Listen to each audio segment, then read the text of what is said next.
यार शेयर हो रहा है आपके साथ डॉक्यूमेंट? Yes sir. ठीक हो गया।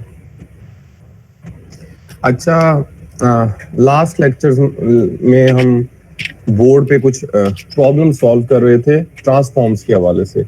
रिमेंबर अर्लियर ऑन हमने पिछले चैप्टर में सीरीज की है because we are doing signal and system review. तो that will be the last week जो कि हम उसको रिव्यू को एंड कर देंगे। This is third chapter as well, जिसमें हम प्रॉपर्टीज के हवाले से ट्रांसफॉर्म को देख रहे होंगे rather than the mathematical analysis.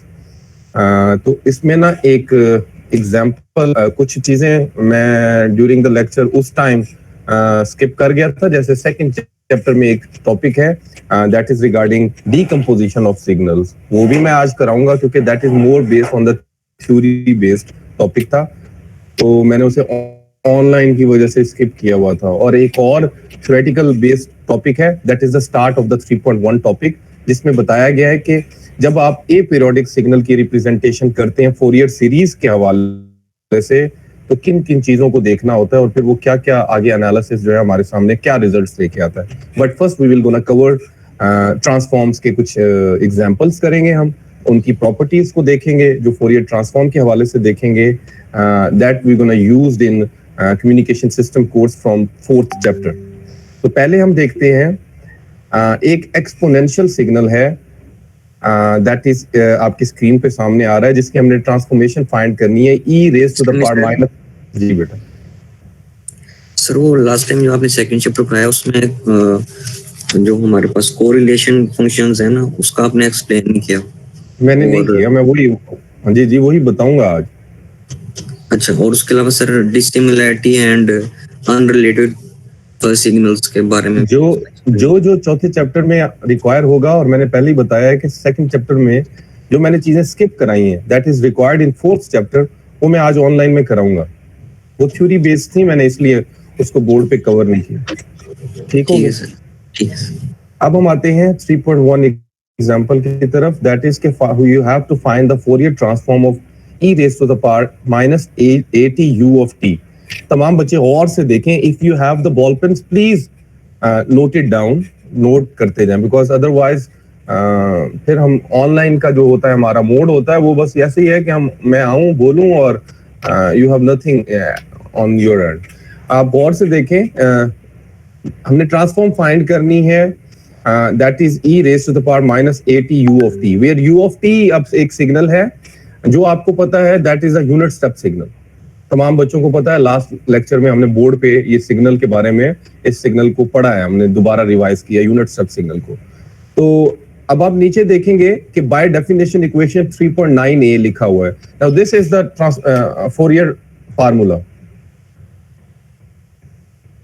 किसी बच्चे को इसमें कोई एतराज हो, यानी आप इस पूरे सिग्नल को अगर x ऑफ t कहते हैं, x ऑफ t में आप वैल्यू पुट कर दें तो दैट इज फोरियर ट्रांसफॉर्म। ठीक हो गया? Yes sir. ठीक है।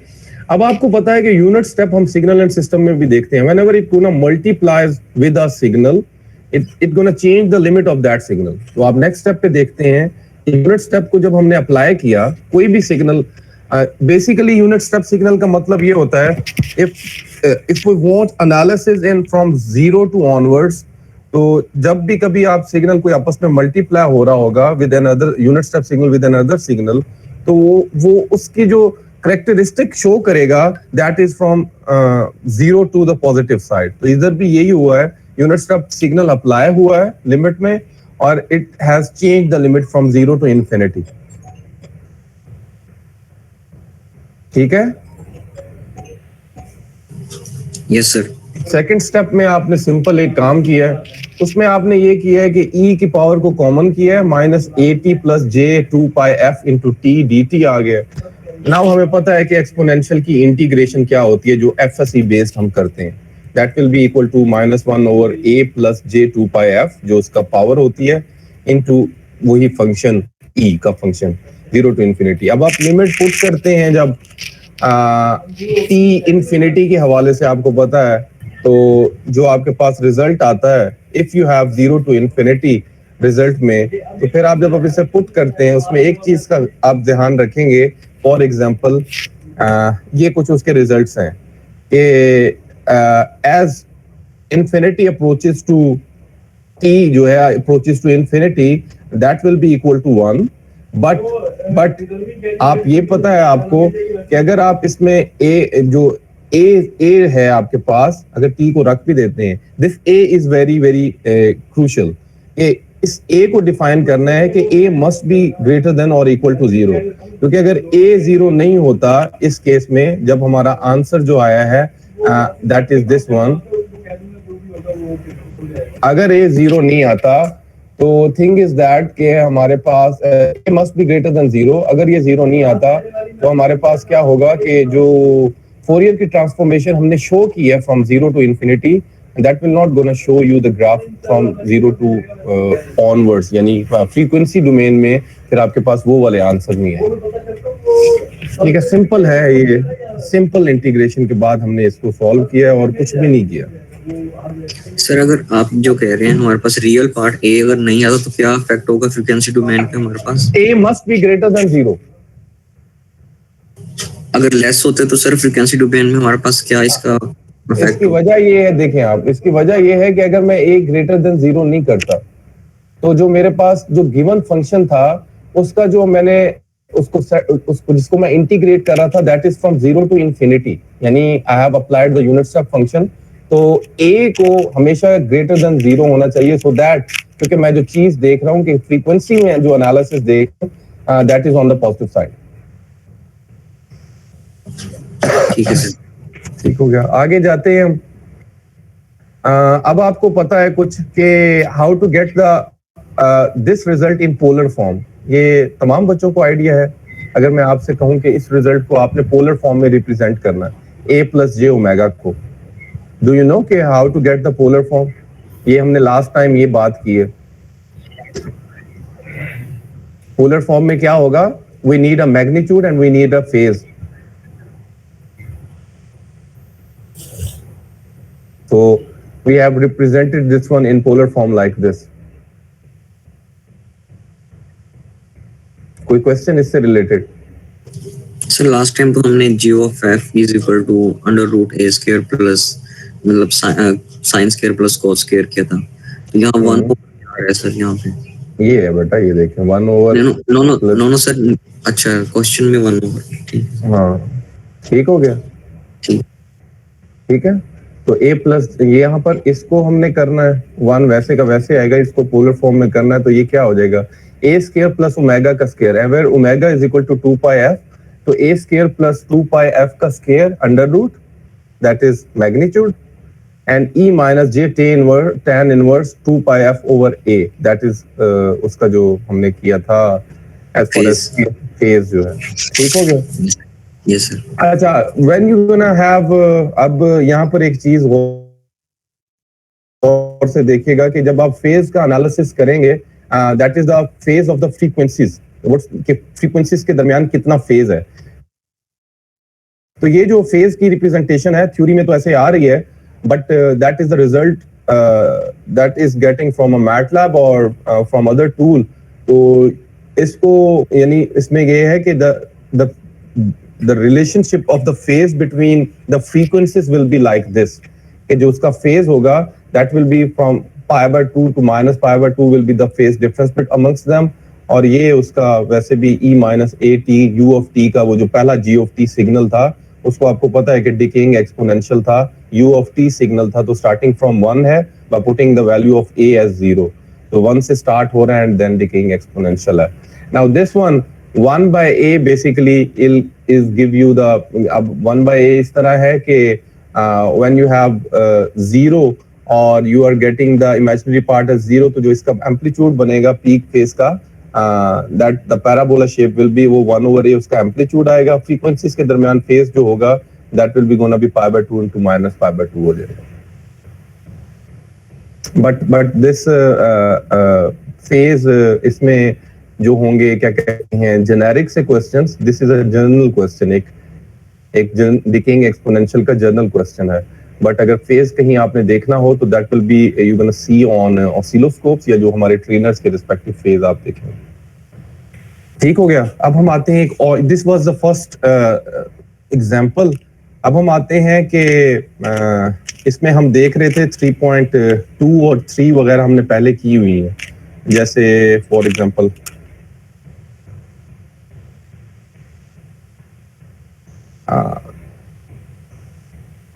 एक ये एग्जांपल है। आपको पता है कि if we have a rect as a function, this is a rect, g of t is equal to rect t by tau।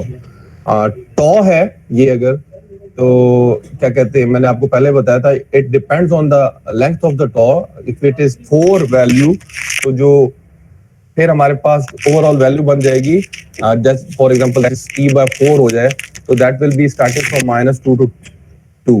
अगर ये t by 6 है तो -3 से 3 स्टार्ट होगी।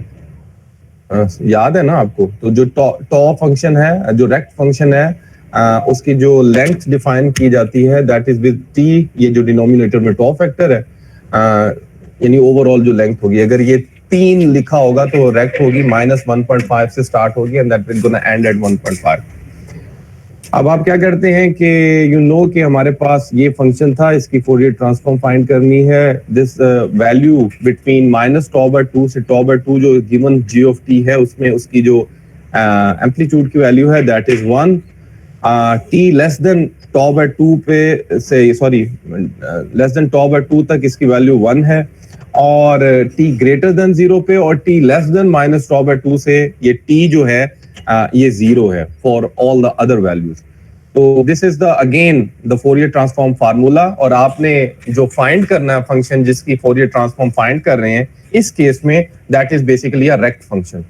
तो आप जब इसकी फाइंड करते हैं वैल्यू और आप उसे डिफाइन करते हैं -∞ to ∞ को with respect to the given function, तो वो डिफाइन हो रहा है गिवन फंक्शन -τ/2 से τ/2, और उसकी वैल्यू जो थी वो 1 है।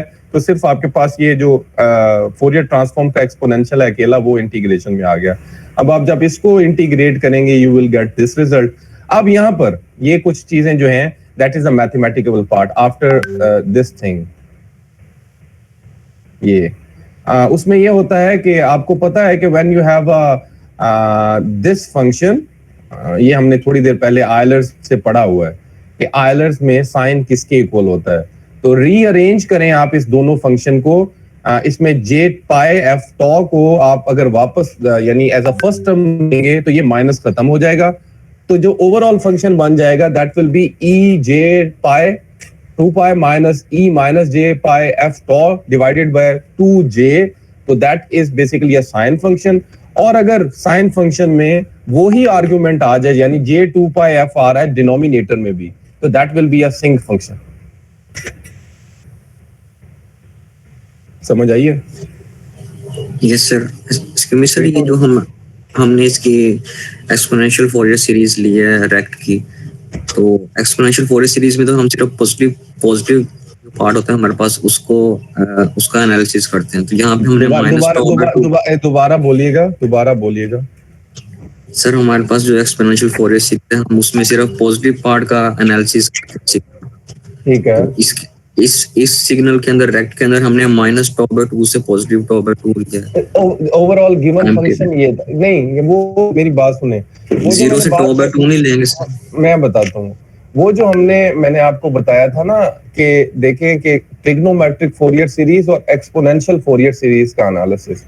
अब ये जो चीजें हैं, ये इसका कहने का मतलब ये होता है कि जो ट्रिग्नोमेट्रिक होता है डोमेन में, फ्रीक्वेंसी डोमेन में, वो आपको पॉजिटिव फ्रीक्वेंसीज भी बता रहा होगा, नेगेटिव फ्रीक्वेंसीज भी बता रहा होगा, द मोर एनालिसिस। एक्सपोनेंशियल में क्या होगा, जब आप फ्रीक्वेंसी एनालिसिस करेंगे, यानी जो फ्रीक्वेंसीज आपको गिवन सेट ऑफ फ्रीक्वेंसीज दे रहा होगा या उसका एनालिसिस जो फोकस होगा, that will be on the positive side. यूं नहीं है कि टाइम डोमेन में हम फंक्शन को इंटीग्रेट नहीं करेंगे नेगेटिव साइड पे। Have you got my point? Yes sir. जो ट्रिग्नोमेट्रिक और एक्सपोनेंशियल का डिफरेंस है, that is related to the frequency analysis कि नंबर ऑफ फ्रीक्वेंसीज किस साइड की आ रही हैं। समझ आइए? Yes sir. ठीक हो गया। अच्छा, बाकी इस क्वेश्चन से रिलेटेड किसी और बच्चे का कोई क्वेश्चन? सर ये सिंक फंक्शन को बाज जगह पे साइन सी के नाम से डिफाइन किया होता है या साइन हाँ, वो सेम है सिंक SINC वाला जो है वो सिंक है। ये देखे ना, एक मिनट, हाँ, ये यहाँ पर हमने अभी सिंक नहीं किया, यहाँ हमने क्या किया, अभी साइन में चेंज किया है। यहाँ पर अभी हमने सिंक नहीं किया, यहाँ साइन किया है। साइन किस तरह किया है, ये देखिए, मैंने आपको बताया कि ये जो टर्म है इसको मैं अगर एज अ फर्स्ट टर्म बनाता हूं तो ये माइनस खत्म हो जाएगा। समझ आ गई? Yes sir. ठीक हो गया। दरम्यान में हमारे पास माइनस आ जाएगा क्योंकि वो इस टर्म के साथ माइनस आ रहा होगा। अब डिवाइडेड बाय 2j है, लेकिन यहाँ 2j नहीं था तो हमें 2 से मल्टीप्लाई करना पड़ा, 2 से डिवाइड करना पड़ा। जब हम 2 से मल्टीप्लाई 2 से डिवाइड किया तो ये जो फॉर्म बन गई वो बन गई 2 sin into pi f tau, और ये वाला 2 pi f वैसे का वैसे डिनोमिनेटर में आ गया। सही है? Yes sir. अब हम सिंक बनाने जा रहे हैं। मैं ये बता देता हूं कि क्योंकि बहुत सारे क्वेश्चंस में सिंक बनाना पड़ता है। अब आपने गौर किया कि इसका जो आर्ग्यूमेंट है और ये जो डिनोमिनेटर है, अगर ये दोनों सेम हो जाएं, यानी जो साइन का आर्ग्यूमेंट है या एंगल है और जो डिनोमिनेटर है वो सेम हो जाए, तो ये साइन सिंक बन जाएगा।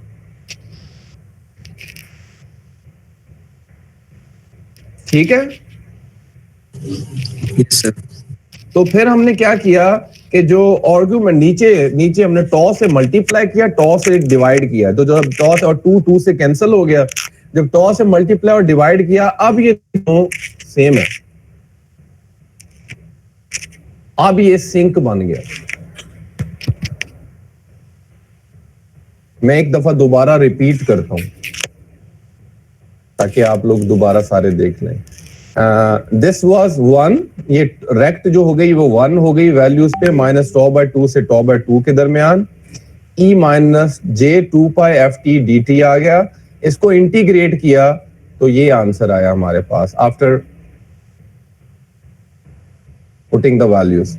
अब जब ये वैल्यू हमारे पास ये आंसर आया है तो ये इसको पहले हमने साइन बनाना है। ये साइन नहीं बन रहा अभी, इसकी वजह ये है कि हमारे पास 2j नहीं है, तो मैं 2 से मल्टीप्लाई करूंगा, 2 से डिवाइड करूंगा, और इस टर्म को, ये जो मैं ये सर्कल कर रहा हूं, इसको एज अ फर्स्ट टर्म लूंगा, इसको सेकंड टर्म लूंगा।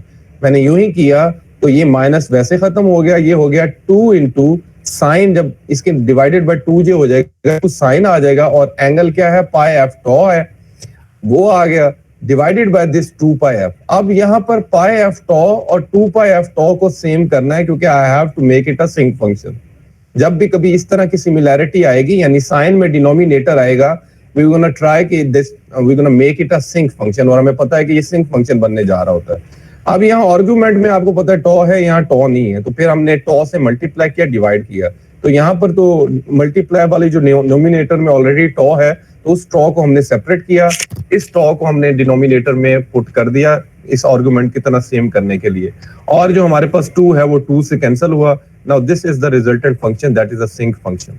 अब ये जो सिंक फंक्शन है जो हमने रेक्ट फाइंड किया था, और वैसे मैं जर्नल बताता रहता हूँ कि रेक्ट अगर टाइम डोमेन में है, it will gonna show you the sinc function in frequency domain.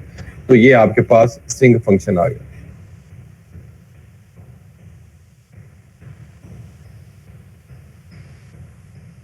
ठीक है भाई? Yes sir.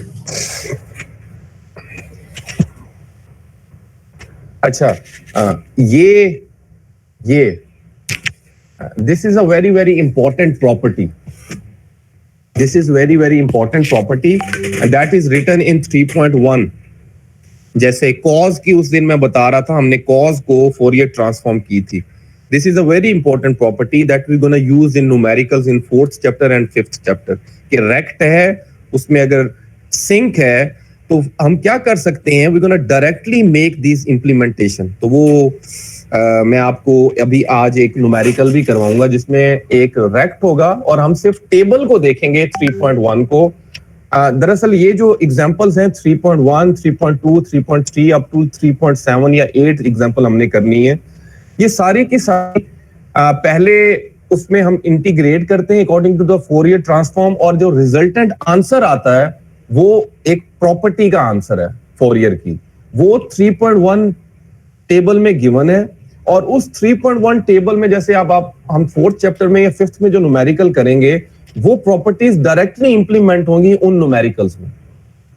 मैं अभी आपको अपने नोट से एक क्वेश्चन भी करवाऊंगा इसी तरह, फिर मैं याद करवाऊंगा कि 3.2 की ये जो प्रॉपर्टी आपके सामने हाईलाइट की हुई है, इसको हम कैसे यूज करते हैं। ठीक हो गया। आगे हम प्रॉपर्टी जाते हैं, ये मैंने आपको एग्जांपल करवाई हुई है। Now this is also very important property कि if you have a delta t in time domain, जो उसकी फ्रीक्वेंसी में होगा वैल्यू दैट विल बी 1, और उसका जो ग्राफिकल नोटेशन होगा, ये हमने किया हुआ example, that will gonna look like this. फिर हम 3.4 में जाते हैं and we have done this property example नहीं किया। This is an inverse of delta function में हमने इनवर्स फाइंड करना है। अब मैं ये करवा देता हूँ, आई थिंक ये हमने गो थ्रू नहीं किया। इसमें हम कर रहे हैं कि find the inverse Fourier transform of this function. ठीक है, अब हम कहते हैं कि जो इसका इनवर्स फंक्शन होगी ट्रांसफॉर्म, एक मिनट ठहरिएगा, कोई स्टूडेंट आया है, आई हैव टू,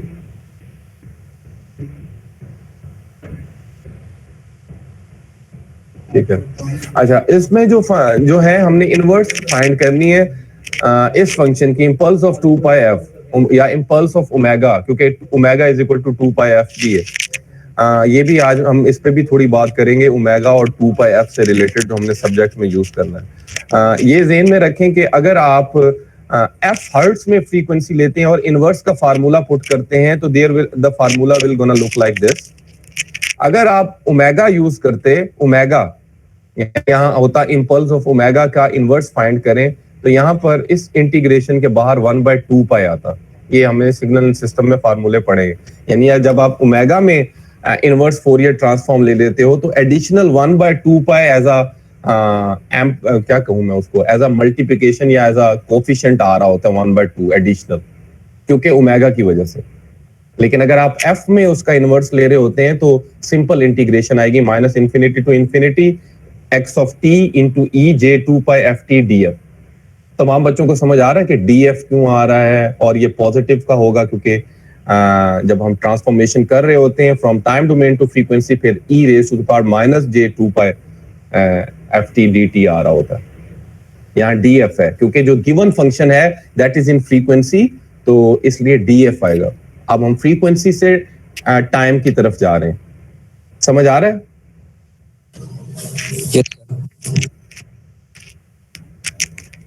समझ आ, ठीक है। यार अब एक काम किया करें, अपने अपने ना उससे आया करें, गिवन अकाउंट से आया करें जो यूनिवर्सिटी के हैं, वरना मुझे फिर एडमिट करना पड़ता है इस तरह।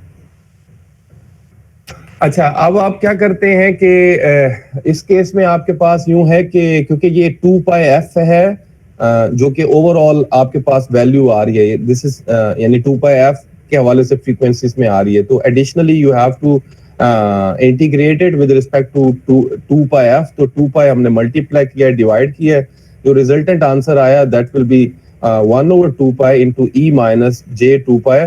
तो इसकी वजह क्या है कि ये आंसर क्यों आया, इसका आंसर ये क्यों आया, ये मैं नहीं बताऊंगा। लास्ट लेक्चर में हमने पढ़ा है कि हमने डायरेक्ट इंटीग्रेशंस को, जब इंपल्स इन्वॉल्व होती हैं तो कैसे करना होता है। समझ आ रही है मेरी बात की?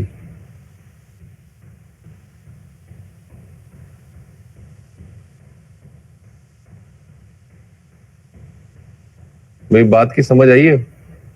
नो सर, नहीं आई। अगर मैं आपको कहता कि ये इम्पल्स ऑफ टी है, अब मैं टाइम डोमेन की बात कर रहा हूं, और यहाँ कोई एक्सपोनेंशियल मल्टीप्लाई होता, तो उस इंटीग्रेशन का आप डायरेक्ट आंसर बता सकते थे, क्या आता? सर यूनिट स्टेप आता है, यूनिट स्टेप e की पावर -t। नहीं यार, t की पावर -t क्यों भाई? यहाँ इम्पल्स में एक्सपोनेंशियल में शिफ्ट आता, इम्पल्स ऑफ टी आता अकेला, फिर क्या होता?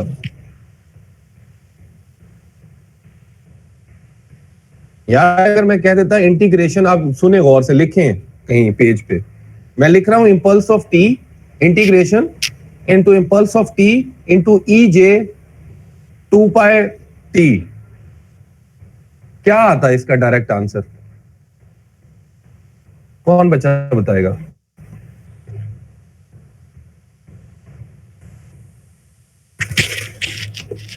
तला अकरम बैठा हुआ है या बच्चा?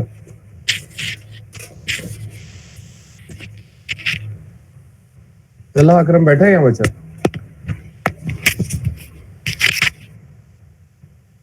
बेटा अगर मैं इंटीग्रेट करता impulse of t into e j 2 pi t e raise to the power j 2 pi t, और मैं आपको कहता इस इंटीग्रेट को डायरेक्ट रिजल्ट फाइंड करें, क्या रिजल्ट आता उसका आंसर? जहां पर इंपल्स लाई कर रही होती वो वैल्यू बन जाती e raise to the power j 2 pi t की।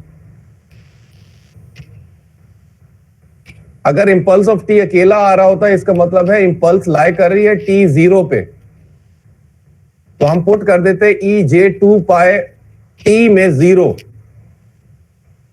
तो आंसर आ जाता 1 ओवरऑल जब सॉल्व कर देते। समझ आ रही है? Yes sir. बाकी बच्चों को भी समझ आई है? जी सर। चले, अगर समझ आई है या नहीं आई, बहरहाल इसको देख लीजिएगा। ये उसी रिजल्ट को देखते हुए जो लास्ट टाइम हम इंटेग्रल्स को डायरेक्टली इवैल्यूएट करने का बात कर रहे थे, if we have an impulse function. Impulse की खूबसूरती यही है कि जो इंटीग्रेशन है उसमें हम जो उसके साथ फंक्शन डायरेक्टली मल्टीप्लाई हो रहा होता है विद द गेम। इंपल्स का मतलब क्या है? जहां पर इंपल्स लाई कर रही होगी उस वैल्यू पे उस फंक्शन की वैल्यू आ जाएगी। अब वो उस फंक्शन पे उस वैल्यू को वैल्यू लेने का मतलब ये होता है कि जहां पर जो इंपल्स की वैल्यू आती है वो वाली वैल्यू आप उस फंक्शन में पुट कर दें। तो अगर इंपल्स ऑफ टी है और आगे फंक्शन है एक्स ऑफ टी पे, तो इसका मतलब ये होगा कि इंपल्स ऑफ टी का मतलब ये है कि इंपल्स ऑफ टी 0 वाली है, तो टी 0 वाली इंपल्स है, तो हम एक्स ऑफ टी में टी 0 वाली वैल्यू पुट कर देते। और अगर कोई एक्सपोनेंशियल आता तो उसमें यानी टी को 0 कर देते। यूजिंग दैट रिजल्ट हमने इस इंटीग्रल को सॉल्व किया और हमारे पास एक आंसर आया, वो ये आया है। और हमने प्रीवियसली रिजल्ट में भी देखा है कि if we have impulse of 2 pi f, तो जो उसका आंसर आता है वो 1/2 पाई आता है। अगर अकेली इंपल्स ऑफ एफ होगा तो दैट विल बी ओनली 1। ये पहले 3.3 था और 3.4 है। इन दोनों के ग्राफिकली प्लॉट अगर देखा जाए तो that gonna look like this.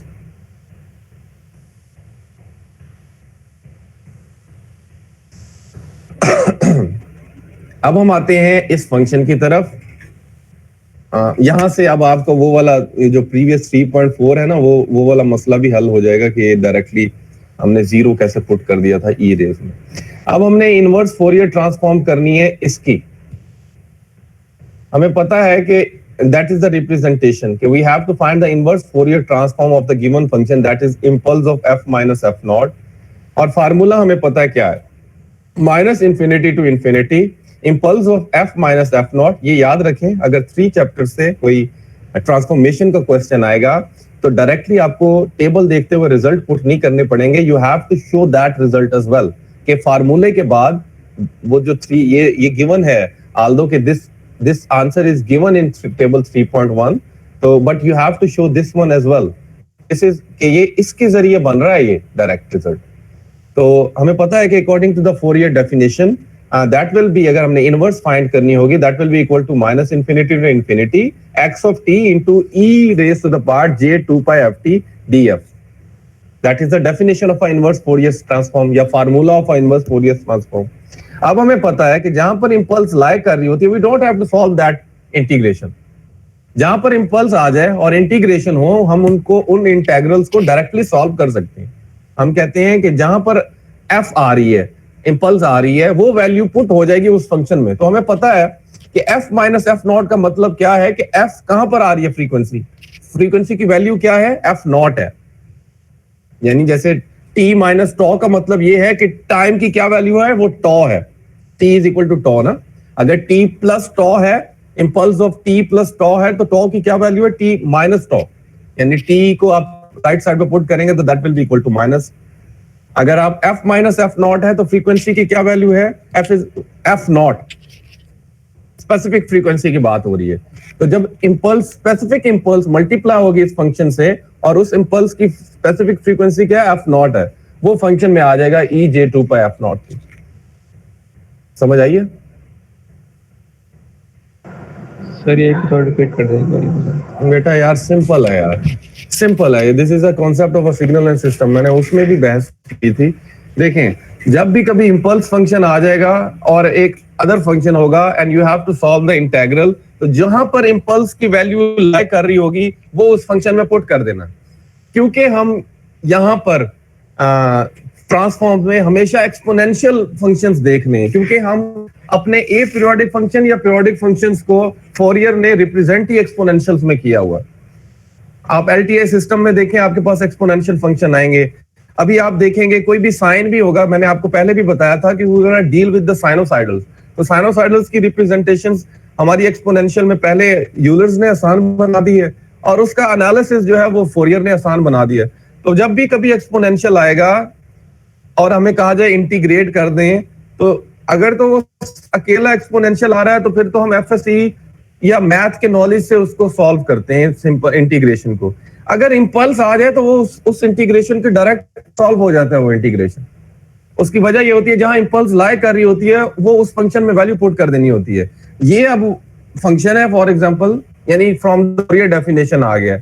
Given function जो इनपुट था वो इंपल्स था, वो क्या करेगा कि वो जो फोरियर का एक्सपोनेंशियल है जो थ्रू डेफिनेशन आ रहा है उसमें पुट कर देगा इंपल्स की वो वैल्यू। यहाँ इंपल्स की जो वैल्यू है वो एफ नॉट है। ये जिस बच्चे ने कहा है कि सर दोबारा रिपीट कर दें, उसको समझ आइए कि इंपल्स की वैल्यू एफ नॉट क्यों है।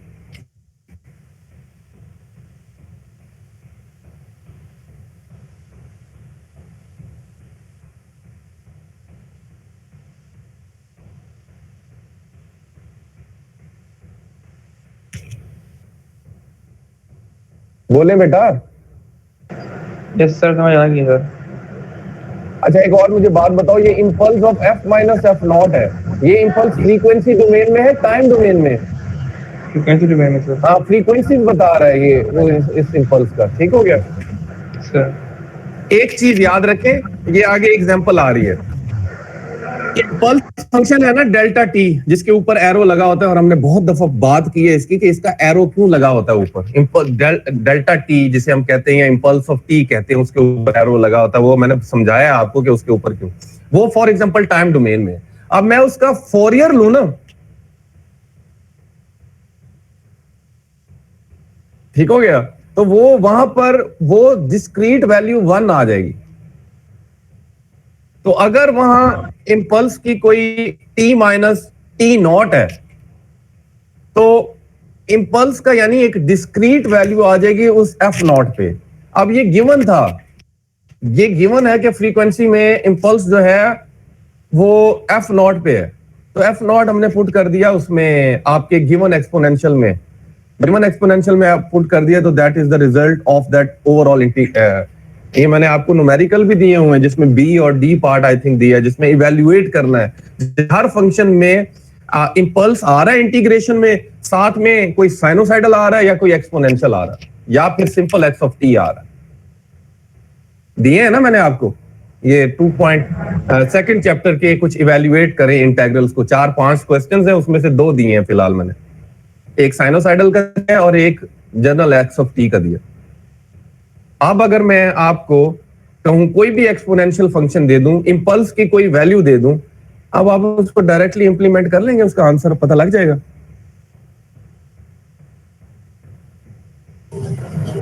Yes sir. अगर मैं फॉर एग्जाम्पल यहां कर देता, मुझे अब जो बच्चा जिससे पूछूं वो बताएगा। मैं कहता f माइनस 4, अब वो 4 किलो हर्ट्स है, हर्ट्स है क्या है, तो फिर मुझे बच्चा बताए। यहाँ फीमेल स्टूडेंट बैठी हुई है, I don't remember their roll number. हमारा फराज है ना, और कौन है आयशा? जी सर। अच्छा बेटा मुझे ये बताए, अगर मैं यहाँ पर कर देता हूँ f माइनस 3, तो फिर आप ओवरऑल रिजल्ट क्या आता?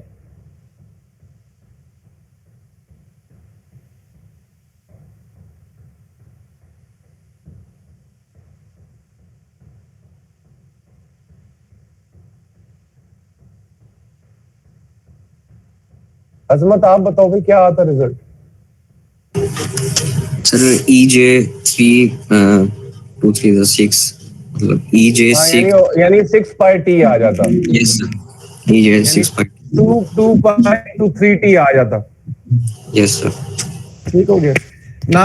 अगर मैं एक एनालिसिस कर रहा हूं कि यार अगर आपके पास इंपल्स जो है that is f minus f not, यानी और उसका जो आंसर आ रहा है वो ई j 2 pi f not T आ रहा है, तो हमें पता है कि फिर हम impulse of f plus F not, यानी f की जो वैल्यू है वो माइनस एफ नॉट है, तो फिर आपके पास जो गिवन फंक्शन होगा वो बन जाएगा e minus j 2 pi f not t. यानी यहां से दो रिजल्ट आए हैं हमारे पास, and they both are very very important, they both are given in table 3.1 as well. मैं आपको ना 3.1 एग्जांपल दिखाता भी हूँ। 3.1 table, 3.1 table, now this is 3.1 table. अब आप गौर से देखें, हम जितनी एग्जांपल्स करके आए हुए हैं ना, ये उनके ओवरऑल रिजल्ट लिखे हुए हैं। अभी थोड़ी देर पहले फॉर एग्जांपल हमने ये किया, ये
सॉरी लाइट का इशू था, लाइट चली गई थी।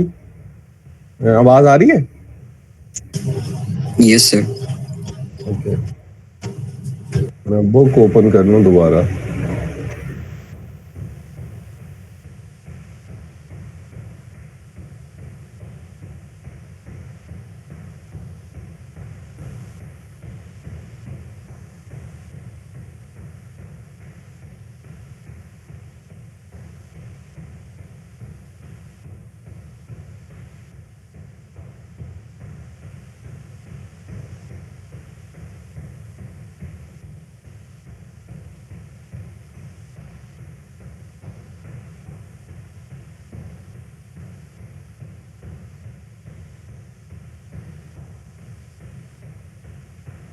अच्छा, मैं ये टेबल बता रहा था, आप देख रहे हैं इस टेबल में आप? Yes sir. ये वही आंसर है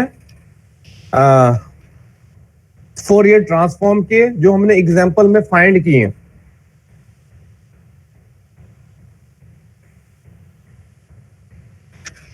अच्छा, कुछ जो इसमें ट्रांसफॉर्मेशंस का रिजल्ट लिखा हुआ है वो इनको देखते हुए लिखा गया है। जैसे फॉर एग्जांपल ये एक फंक्शन है, ये बेसिकली डिफाइन हुई है इसको देखते हुए कि अगर e माइनस ए टी की ये है और फिर t कोई फंक्शन मल्टीप्लाई हो जाता है तो then it will be 1 over a j 2 pi f का स्क्वायर हो जाएगा।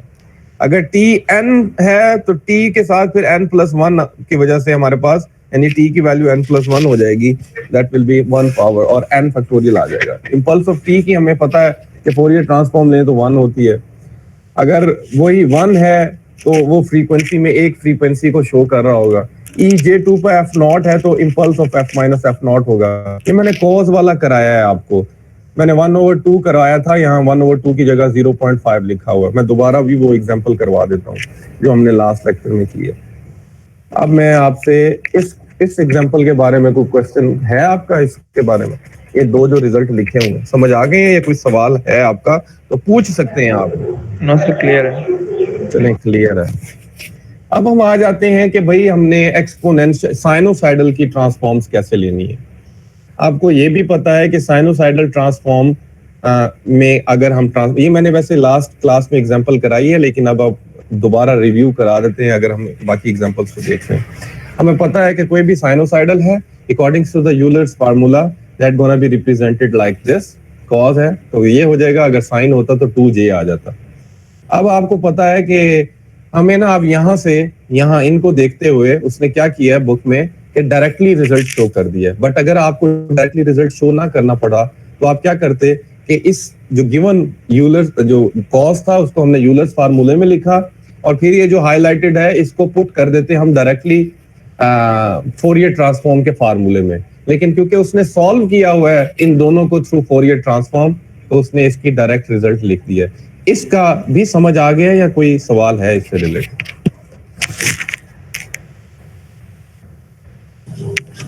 नो सर, समझ आ गया। समझ आ गया।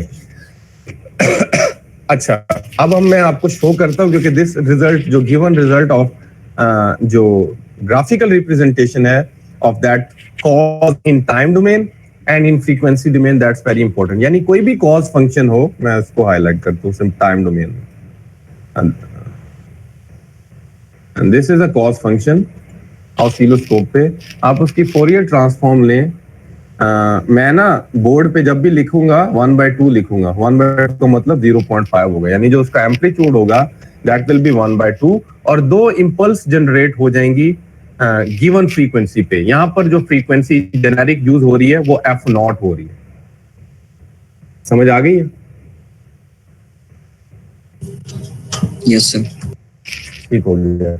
आगे हम जाते हैं। यार एक बच्चा सिर्फ बता रहा होता है और बाकी कोई नहीं कह रहा होता। 3.7 एग्जांपल अभी हमने नहीं करनी। सिग्नम फंक्शन अभी मैंने आपको नहीं कराना, that we gonna use in end में। हम जब जाएंगे 4th चैप्टर के एक टेक्निक आएगी एम्पलीट्यूड मॉड्यूलेशन की, सीरियल साइडबैंड वगैरह, उसमें मैं सॉल्व करवाऊंगा ये।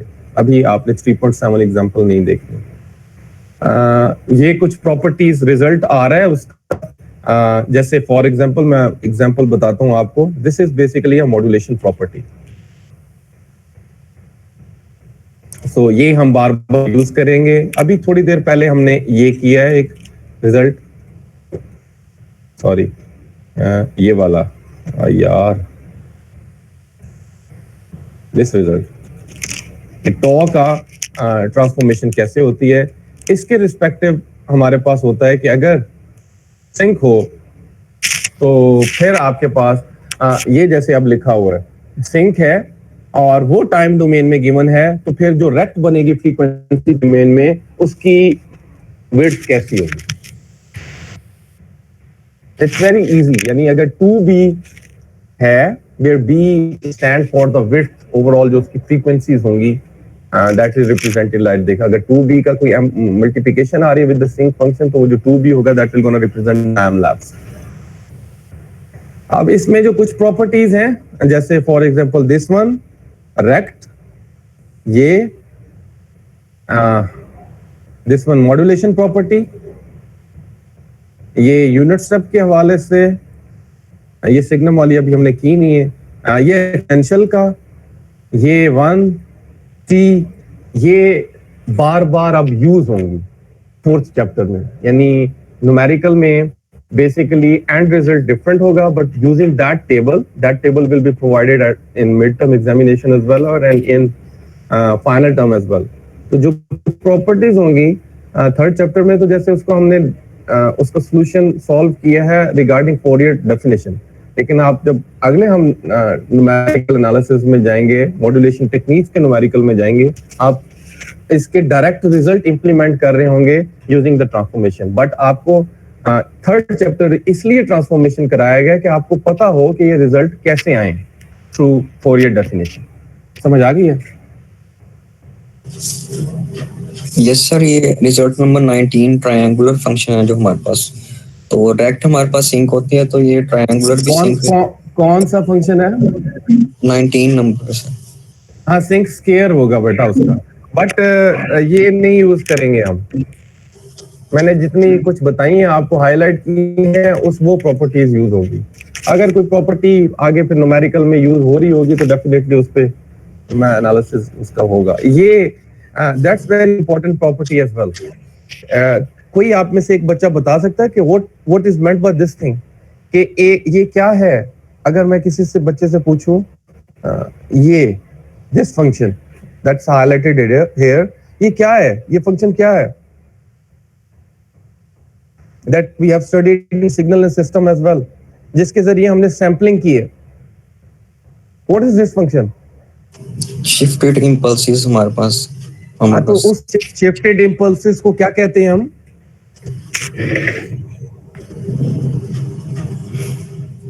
अगर मैं ये जो फंक्शन हाईलाइट किया हुआ है इसको n को डिफरेंट वैल्यूज दूं और इनको ड्रॉ करूं, तो ये एक इम्पल्स ट्रेन बनेगी। This is called impulse train function as well.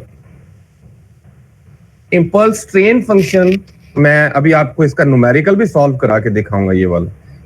अगर आप इसको फ्रीक्वेंसीज में देखें तो वो impulse train number of frequencies में डिस्क्रीट वैल्यूज में रिप्रेजेंट हो जाएगी, बाकी कोई उसमें चेंज नहीं आएगा। यानी एरो खत्म हो जाएंगे और जो टाइम की वैल्यू थी वो डिस्क्रीट वैल्यूज में, कांस्टेंट वैल्यूज में, नंबर ऑफ फ्रीक्वेंसीज में रिप्रेजेंट हो जाएंगी। यानी the Fourier transform of a impulse train is a impulse train in frequencies.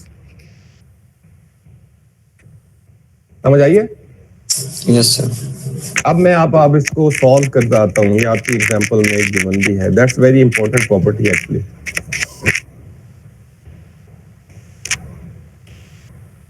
यार ये इस बुक में नहीं है। This is now this one. देखें आप, ये इम्पल्स ट्रेन है and this one is the frequency representation of this impulse train. यानी इम्पल्स ट्रेन की अगर आप फोरियर ट्रांसफॉर्मेशन लें तो वो जो फ्रीक्वेंसी डिस्क्राइब कर देंगी वो इम्पल्सेस एंड नथिंग एल्स। अब हम कहते हैं, इसको हम देखते हैं कि ये कैसे होता है। आपको पता है कि क्योंकि ये पीरियोडिक सिग्नल है तो हमें पता है कि पीरियोडिक सिग्नल जो होता है that gonna be represented with the exponential Fourier series rather than the exponential Fourier transform. इसमें किसी को कोई क्वेश्चन तो नहीं है इससे रिलेटेड कि मैं सही कह रहा हूं या गलत कह रहा हूं? No sir. तो जब उसको रिप्रेजेंट, और फोरियर सीरीज का जो फार्मूला है वो ये होता है, where f naught is the fundamental frequency and t naught is the fundamental time period. क्योंकि जब भी हम पीरियोडिक फंक्शंस की बात करते हैं we have to represent the fundamental frequency and fundamental time period जिसके रिस्पेक्टिव वो फंक्शन रिपीट हो रहा होता है। Now this one is the definition of a Fourier transform where dn is the Fourier coefficient and summation is the exponential series, वो Fourier series को जो represent करता है, और ej and 2 pi f naught is the exponential sum of exponentials। अब हम कहते हैं कि यार अगर हमें क्या कहते हैं, if we want to have the Fourier transform, तो हम क्या कर रहे हैं, हम सिंपल क्या कर रहे हैं हम कि हमें d of t को फोरियर ट्रांसफॉर्म लेना है इसका। बेसिकली सीरीज को आप बाहर रखें, फोरियर ट्रांसफॉर्म लेना है आपने इसका। तो आपको पता है कि dn coefficient is the values जो कि वेटेड सम है, वो वेटेड सम ट्रीट होंगे एज अ कांस्टेंट। तो आप उनको कर सकते हैं फ्रॉम द ब्रैकेट आउटवर्ड्स, और ej2 and f not t जो है एक्सपोनेंशियल, हमें पता है कि अगर ej2 pi f not t की जो फोरियर ट्रांसफॉर्मेशन है वो है impulse of f minus f not, तो ej and 2 pi f not t है अगर, तो that will B impulse of f minus n f not. कोई क्वेश्चन इससे रिलेटेड?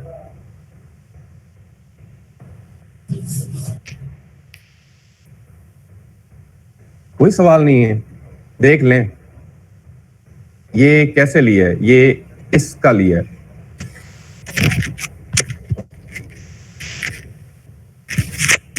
समझ आ गया?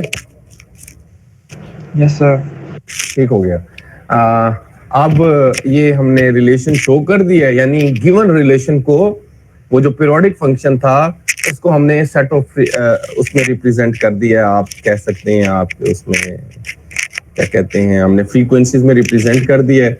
अब आपको पता है कि impulse of t naught as an exponential हो, यानी simple impulse of t naught हो, उसको आप कैसे रिप्रेजेंट करते हैं कि दैट विल गोना बी। अब मैं एक 2.67 इक्वेशन आपको दिखा देता हूँ, क्योंकि मुझे नहीं लगता कि आपने सेकंड चैप्टर को पढ़ा भी होगा या नहीं पढ़ा होगा।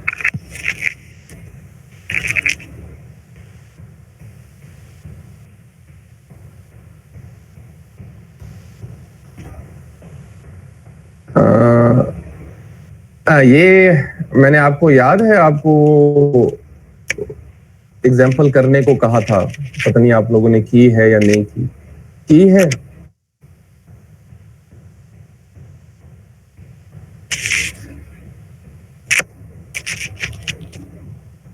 ये और ये एग्जाम्पल मैंने आपको करने को कहा था, की है सॉल्व? हाँ सर। नो सर अभी नहीं किया। चले अभी नहीं की तो बेटा फिर पता नहीं कब करेंगे। अब तो मैंने एंड प्रॉब्लम भी दे दी है। तो ये उस रिजल्ट को, यानी if you have d n 1/t naught, उस रिजल्ट को आपने पुट कर दिया डी एन की values in your given set of impulse train जो आप नेक्स्ट में फाइंड कर रहे हैं।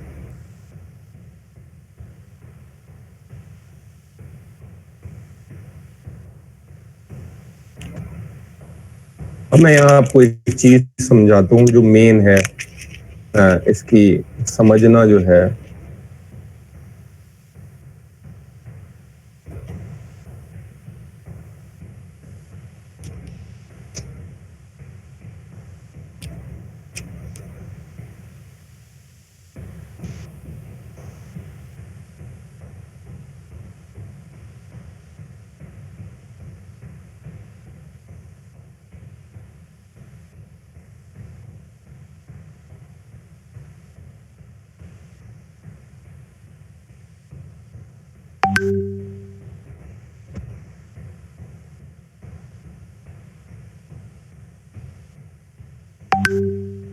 कौन सी एग्जांपल सॉल्व कर रहे थे हम अभी?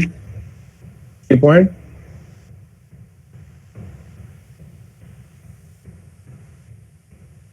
पॉइंट कौन सी थी यार? 3.11 सॉल्व कर रहे थे।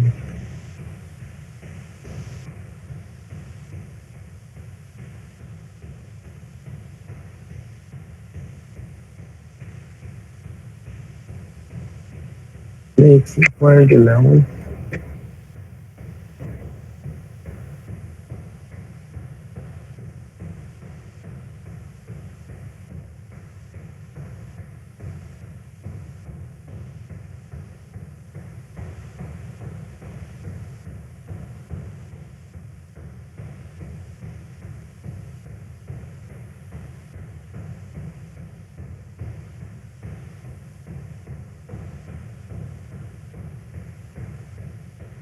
ये एग्जांपल। तो यहाँ पर अब इस डीएन में हमने जो 2.6 या 5 एग्जांपल सॉल्व किया है, उसका रिजल्ट पुट किया है। ये डीएन, अगर आप इस फंक्शन को सीरीज लेते हैं तो कोफिशिएंट्स कैसे रिप्रेजेंट होते हैं। अब मैं बताता हूँ आपको।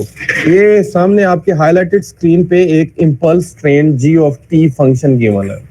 अब आप इसको फोरियर सीरीज में रिप्रेजेंट कर दें तो क्या करेंगे आप कि सम ऑफ एक्सपोनेंशियल्स में मल्टीप्लाई कर देंगे with dn is the weighted sum, यानी जो डीएन होगा वो कांस्टेंट के तौर पे मल्टीप्लाई हो रहे होंगे विद द एक जर्नल एक्सपोनेंशियल फंक्शन के साथ। यानी अगर डीएन वेटेड सम वेरी कर रहा होगा और मल्टीप्लाई करेंगे एक्सपोनेंशियल से तो नेक्स्ट वैल्यू आ जाएगी, फिर एक्सपोनेंशियल से डीएन वेटेड मल्टीप्लाई करेंगे तो नेक्स्ट वैल्यू आ जाएगी और फोरियर सीरीज रिप्रेजेंटेशन हो जाएगी। ठीक है, करवाऊं वो एग्जांपल या कर लेंगे वो एग्जांपल? सर कर लेंगे। एस्टिमेशन इसके अंदर हमारे पास जो हमने सिंपल इम्पल्स थी, इम्पल्स ऑफ टी। उसकी जब हमने फॉरियर ट्रांसफॉर्म लिया तो हमारे पास फ्रीक्वेंसी डोमेन में 1 आई लाइन, मतलब कि एम्पलीट्यूड आया। लेकिन जब हमने इम्पल्स ट्रेन की ली तो हमारे पास फ्रीक्वेंसी डोमेन में उसकी हाइट आई, वो इन्फिनिटी को अप्रोच कर गया। लेकिन जब नहीं नहीं नहीं, हाइट yes, आती है टाइम डोमेन में इन्फिनिटी, फ्रीक्वेंसी डोमेन में उसका फाइनाइट वैल्यू आ जाएगी, फ्रीक्वेंसीज में वैल्यू आ जाएगी। अब मैं सर, आपको बताता बट सर इस एग्जांपल में तो हूँ, इन्फिनिटी अप्रोच हो अब मैं नहीं बताता हूँ। देखिए, हम यहाँ पर लेंथ की बात ही नहीं कर रहे। आप देखें, दोनों ग्राफ को देखें जो आपकी स्क्रीन पे आ रहे हैं।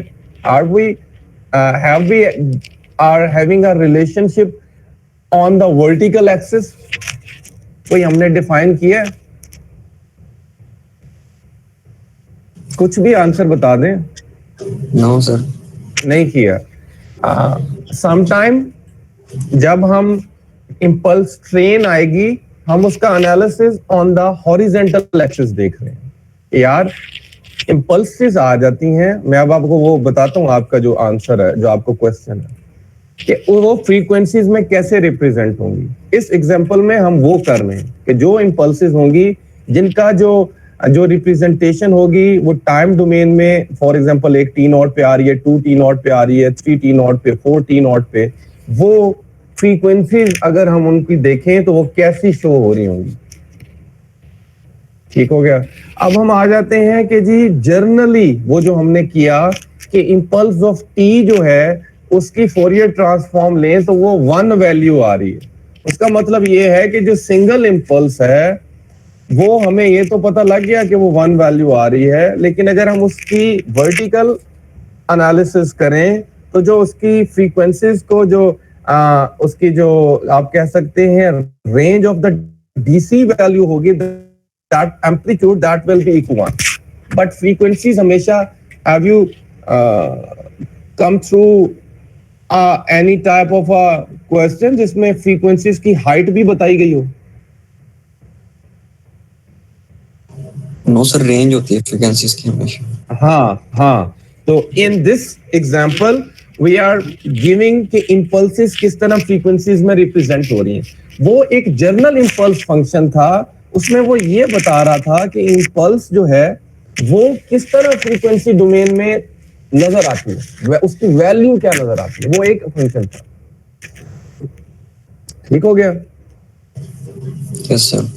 ठीक है, ये समझ आ गई कि dn की वैल्यू पुट करेंगे, that will be equal to 1 by t naught, और that is the value.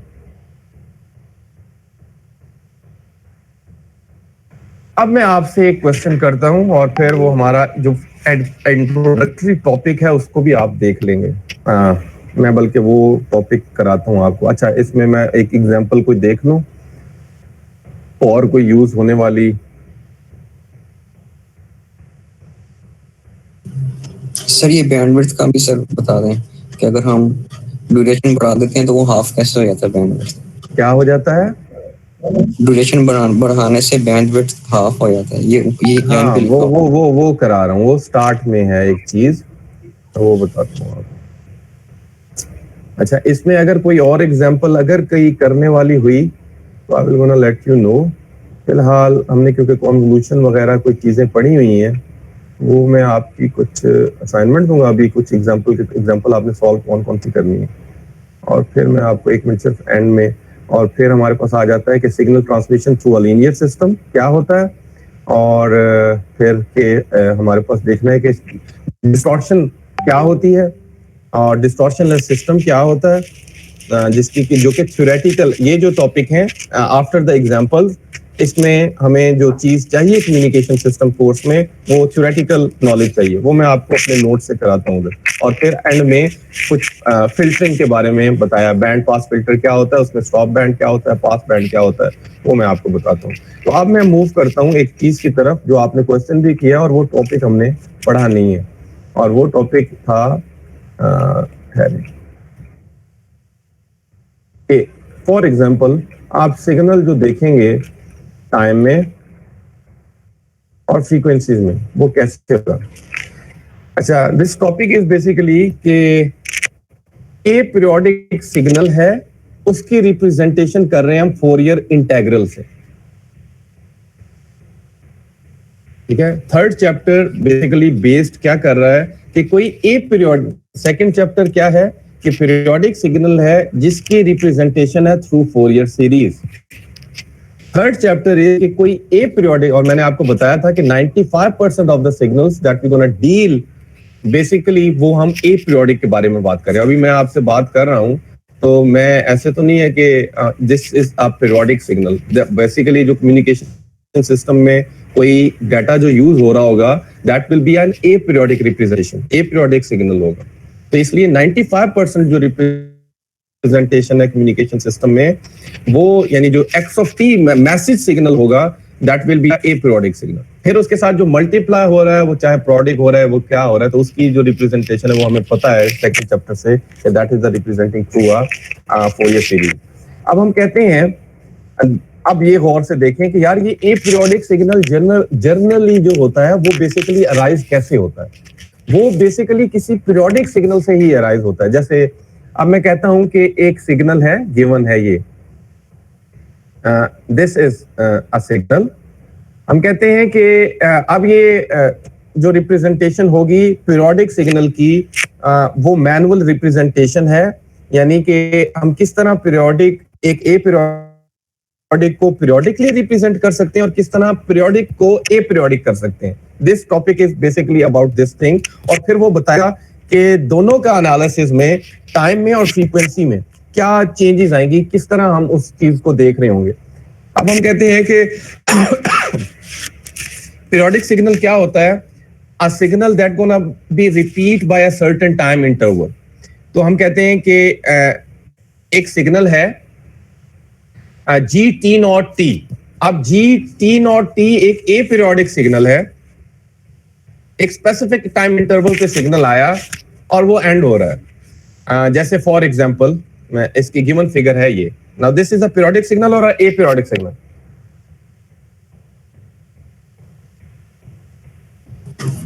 A periodic sir. This is a A periodic signal. हम इस सिग्नल को पीरियोडिक कर सकते हैं? यस सर, इसको शिफ्ट कर दें लेफ्ट और राइट। हम इस सिग्नल को कैसे कर सकते हैं पीरियोडिक? सर फंडामेंटल इसका टाइम पीरियड डिफाइन करके इसको हम लेफ्ट और राइट शिफ्ट करते जाएं, यानी टाइम के स्पेसिफिक टाइम के हाँ, लिहाज अच्छा से। चलो ठीक है। अच्छा, और अगर ये जी ऑफ टी ए पीरियोडिक है तो हम वो ये कह रहे हैं कि हम इसको शिफ्ट कर दें। अब शिफ्ट कैसे करेंगे भाई? क्या सिग्नल से मल्टीप्लाई करेंगे? अगर हम कहते कि हमने इसको मैथमेटिकली रिप्रेजेंट करना है, यानी अभी हम कोई, आप जो कह रहे हैं ना वो ये कह रहे हैं कि through multiplication we gonna make this signal, हम इंपल्सेस से मल्टीप्लाई कर रहे हैं तो ये सिग्नल शिफ्टेड हो जाएगा टुवर्ड्स लेफ्ट एंड राइट और ये पीरियोडिक बन जाएगा। अगर मैं आपको कहूं मैथमेटिकली रिप्रेजेंट करें तो हम मैथमेटिकली भी रिप्रेजेंट कर सकते हैं। अब आप गौर से देखें, now this is a periodic signal and this is a A periodic signal. गौर से देखिएगा दोनों signal. This is a periodic signal and this is a aperiodic signal। ठीक है, अब हम कहते हैं कि मैथमेटिकली अगर हम क्या करें, ये जो जी टी नॉट फंक्शन है इसमें ये रिपीट हो रहा है टी नॉट के बाद। गौर से देखें, कोई तमाम बच्चों को समझ आ रही है टी नॉट के बाद सर वाकई रिप्रेजेंट हो रहा है। ये पीरियोडिक सिग्नल टी नॉट के बाद रिपीट हो रहा है। कोई बच्चा मुझसे पूछ सकता है कि सर कैसे टी नॉट के बाद रिपीट हो रहा है?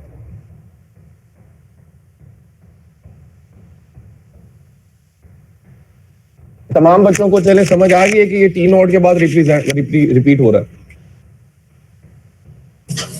यस सर, समझ आ गया। ठीक हो गया। अब हम इधर से इसको बना सकते हैं ए पीरियोडिक सिग्नल। वो कैसे? अगर हम टी नॉट को इनफिनी कर दें, टी नॉट जो है वो अप्रोचेस टू इनफिनिटी आ जाए, t not approaches to infinity आ जाए, तो हम ऑसिलोस्कोप पे, स्पेक्ट्रम एनालाइजर पे या किसी भी वर्चुअल इंस्ट्रूमेंट पे सिग्नल देखे हैं ना, तो ये सिग्नल बन जाएगा। Have you got my point? तो ये कुछ सर मैथमेटिकली कैसे होगा? 1/t नॉट अगर इंफिनिटी हो जाता है 1/, यार 1/t नॉट तो हम बात ही नहीं कर रहे। सर वो फॉर्मूले के अंदर नहीं है सर हमारे पास। कौन सा 1/t नॉट है? Fourier series. यार हम सीरीज की बात ही नहीं कर रहे, हम जर्नल रिप्रेजेंट मैथमेटिक रिप्रेजेंटेशन। आप ये सिग्नल देख रहे हो, ये सिग्नल रिपीट होता है टी नॉट के बाद। जर्नल अभी आप कोई कॉम्प्लेक्स पार्ट में जाना ही नहीं है। सिंपल जो सिंपल रूल्स हैं, हम सिंपल एक नॉन टेक्निकल बंदे को समझा रहे हैं। हम कहते हैं जी ऑफ टी सिग्नल है, वो टी नॉट के बाद रिपीट होता है। टी नॉट को मैं इन्फिनिटी कर दूं, सिग्नल क्या होगा? एक ही पार्ट आएगा ना सिग्नल का। मतलब सर अगर टी नॉट इन्फिनिटी होता है तो मतलब रिपीट नहीं हो रहा ये दोबारा पे? रिपीट नहीं होगा ना, यस बन जाएगा फिर। ठीक है, क्या बन जाएगा फिर? ये ए पीरियोडिक बन जाएगा, एक पीरियोडिक सिग्नल बन जाएगा। This is what written as well. इसमें ये बताया है कि we can make up a periodic signal, यानी जो ए पीरियोडिक सिग्नल बेसिकली रिप्रेजेंट हुए होते हैं, क्योंकि इस चैप्टर में हम ए पीरियोडिक का एनालिसिस करने जा रहे हैं। वो ये होता है कि अगर आप कोई पीरियोडिक सिग्नल है, उसमें वो जो से एक पार्ट है जिसमें वो फंडामेंटल पार्ट है, उसको अप्रोचेस टू इंफिनिटी कर दें, the signal will be a A periodic. This is called construction of a A periodic signal from a periodic signal. Construction of an aperiodic signal from a periodic signal. ये mathematical relationship समझ आ गया? अब मैं आगे move करूं? Yes sir. ठीक हो गया। अब आप गौर से देखें, ये दोनों चीजें आपके पास हैं। अब ये दोनों चीजें इन एक्सप्रेशंस में चलती जाएंगी और फिर हम एंड में वो रिजल्ट में आएंगे जिसमें हम बैंडविड्थ को देख रहे होंगे कि सिग्नल टाइम में आ रहा है। फिर ये अगर हम इन्फिनिटी करते हैं तो क्या रिजल्ट आता है, ऑसिलोस्कोप पे कैसा सिग्नल दिखेगा, ट्रेनर पे कैसा सिग्नल दिखाई देगा। अब हम कहते हैं कि जी टी नॉट जो सिग्नल था वो पीरियोडिक सिग्नल था। अगर वो पीरियोडिक सिग्नल था तो अकॉर्डिंग टू द डेफिनेशन वो रिप्रेजेंट होता है ऐसे। अब ये आपको नॉलेज पता है? Yes sir. ठीक हो गया। अब हम कहते हैं अगर वो थ्रू फोरियर डेफिनेशन ऐसे रिप्रेजेंट होता है तो उसके जो फोरियर कोफिशिएंट हो वो ऐसे रिप्रेजेंट होते हैं। Yes sir. ठीक हो गया। अब हम मूव करते हैं कि ये दोनों मैंने फिगर आपको बता दी हैं कि फिर जो फंडामेंटल टाइम पीरियड डिफाइन होगा that will gonna define like this. ठीक है। अब हम कहते हैं कि अगर आप इस इंटेग्रल को देखें, अगर आप इस इंटेग्रल को देखें दैट इज दिस सिग्नल, और ये जो रिलेशनशिप हमने डिफाइन किया है इसका मतलब ये है कि जो पीरियोडिक सिग्नल होता है उसमें हम फोरियर कोफिशिएंट को ये कह सकते हैं कि जब वो पीरियोडिक होता है, जब आपने 2 चैप्टर में एग्जांपल किए हैं, तो हम वो पूरे पीरियोडिक में से वो जो एक पार्ट होता है उस सिग्नल को इस तरह एक टाइम पीरियड में उसके फोरियर कोफिशिएंट ले रहे होते हैं। लेकिन अगर ए पीरियोडिक आ जाए, ए पीरियोडिक, तो फिर हम वो जो स्पेसिफिक टाइम पीरियड है T0/2 और T0/2 वो ऐसे नहीं होगा, वो एक जर्नल टाइम पीरियड बन जाएगा that is starting from -infinity to infinity. और फिर जो अंदर वाला सिग्नल होगा वो जो कोफिशिएंट उसकी रिप्रेजेंटेशन करेंगे वो GT0T नहीं बन जाएगा, वो G ऑफ T बन जाएगा, एक ए पीरियोडिक सिग्नल। मैंने जो स्टार्ट में आपको बताया उसके रिलेशनशिप से हमने ये रिलेशनशिप डिफाइन किया, दैट इज दिस वन। समझ आइए या मैं रिपीट करूं? यस सर, आगे समझ। बाकी बच्चों को भी आ रही है? Yes sir. चलें, अल्लाह करे आ रही हो। अब आप गौर से देखें, ये हो गया पीरियोडिक और ए पीरियोडिक की कुछ रिप्रेजेंटेशन और फोरियर कोफिशिएंट का टाइम पीरियड का चेंजेस, कि कैसे अगर हम पीरियोडिक से ए पीरियोडिक पे आते हैं तो फोरियर कोफिशिएंट का टाइम पीरियड कैसे रिप्रेजेंट होता है, that is given in 3.2 relationship. अब हम आते हैं स्पेक्ट्रम की तरफ कि भाई स्पेक्ट्रम में क्या क्या चेंजेस आएंगी। कोई बच्चा बता सकता है what is this? Fourier transform. Fourier transform of that A periodic signal. क्योंकि हमें पता है कि जब हमने ए पीरियोडिक सिग्नल की कुछ चीजें डिफाइन कर देंगे, यार ए पीरियोडिक आया कहां से, उसकी हिस्ट्री कैसे डिफाइन हो रही है, किस तरह हम पीरियोडिक को एनालिसिस कर सकते हैं ए पीरियोडिक में। अब हम ए पीरियोडिक में पहुंच गए, ए पीरियोडिक को डिफाइन कर दिया। फोरियर कोफिशिएंट को भी हमने देख लिया फिर कि उसके फोरियर कोफिशिएंट फिर इंटीग्रल में कैसे रिप्रेजेंट होंगे ए पीरियोडिक के। अब हमने कहा कि according to the definition of the Fourier transform, तो जो 3.3 रिलेशनशिप है वो उस ए पीरियोडिक की फोरियर ट्रांसफॉर्म है, क्योंकि हमें पता है कि जो ट्रांसफॉर्म होती है वो ए पीरियोडिक की होती है। तो फिर हमें ये पता लगा कि या ये दोनों जो है ना, ये this one and this one, चाहे आप एंगुलर फ्रीक्वेंसी लें चाहे आप फ्रीक्वेंसी इन हर्ट्ज लें, फार्मूला दोनों में से कोई भी यूज कर सकते हैं। तो this is a Fourier transform. Now this one basically give you the Fourier transform coefficient उस ए पीरियोडिक सिग्नल के। अब हम आते हैं कि आपके पास एनालिसिस क्या है इसका। देखें, जब आप किसी भी फंक्शन का फोरियर सीरीज लेते हैं पीरियोडिक फंक्शन का, अब आप ये गौर से देखिएगा, जो t not approaches to infinity है, जब पीरियोडिक को ए पीरियोडिक किया जाता है तो फिर क्या स्पेक्ट्रम में चेंज आता है। आपको पता है कि जब भी हम फोरियर सीरीज लें किसी पीरियोडिक सिग्नल का, तो हमारे पास रिप्रेजेंटेशन होती है in terms of Fourier transform ऐसे, वो फिर स्पेक्ट्रम शो कर रहा होता है ऐसे। अगर मैं किसी भी पीरियोडिक सिग्नल को आपको कहूँ ना, कोई भी पीरियोडिक सिग्नल हम लें आके, जैसे एक गिवन पीरियोडिक सिग्नल था, for example G T not, ये सिग्नल है, ताकि आपको पता लगे प्रैक्टिकली। इसको मैं अगर कहूँ ना कि मैं स्पेक्ट्रम देखना है इसका, स्पेक्ट्रम मैं कैसे देखूंगा, स्पेक्ट्रम एनालाइजर पे देख लेता हूँ, यानी हमारे VI वर्चुअल इंस्ट्रूमेंट से मैं उसका स्पेक्ट्रम देखूं तो वो कुछ ऐसा स्पेक्ट्रम होगा। अब वो स्पेक्ट्रम कहाँ से आ रहा होगा, यानी वो जो वर्चुअल इंस्ट्रूमेंट है या जो ऑसिलोस्कोप है, जो उसका स्पेक्ट्रम एनालाइजर है, वो फोरियर कोफिशिएंट्स उसके फाइंड करेगा हर फंक्शन के, हर पीरियोडिक फंक्शन में जो पार्ट इन्वॉल्व हो रहा है जी टी नॉट टी का, उसको रिप्रेजेंट कर देगा in terms of Fourier coefficients. यहां तक क्लियर है? Yes sir. ठीक है। अब अगर आप गौर करें, हम क्या कर रहे हैं, हम क्या कर रहे थे इस पहले रिलेशनशिप में, इस पहले रिलेशनशिप में, कि अगर हम कह रहे थे कि मैं इस टी नॉट को इन्फिनिटी कर दूं तो ये सिग्नल आता है। तो स्पेक्ट्रम क्या कर रहा है, स्पेक्ट्रम का मतलब ये है कि मैं यहां पर टी नॉट को इन्फिनिटी कर रहा हूं, लेकिन जब मैं 1/T0 यानी टुवर्ड्स द इंफिनिटी मूव कर रहा हूं, तो मेरे पास क्या हो रहा है, 1/T0 में T0 जब इंक्रीज होना शुरू हो जाएगा तो जो फ्रीक्वेंसीज हो जाएंगी आपस में वो क्लोज आना शुरू हो जाएंगी। अगर मैं T0 को अप्रोचेस टू इन्फिनिटी कर दूं तो ये जो गिवन आपके सामने सेट ऑफ फ्रीक्वेंसीज फॉर, क्योंकि वो T0 को इन्फिनिटी करता जा रहा हूं, पीरियोडिक से ए पीरियोडिक की तरफ आता जा रहा है, लेकिन जो हमारा स्पेक्ट्रम है वो बिल्कुल डेंस से डेंस होता जाएगा टिल देन कि हम किसी एक बिल्कुल हम उन फ्रीक्वेंसीज को आपस में सेपरेट ही नहीं कर पाएंगे।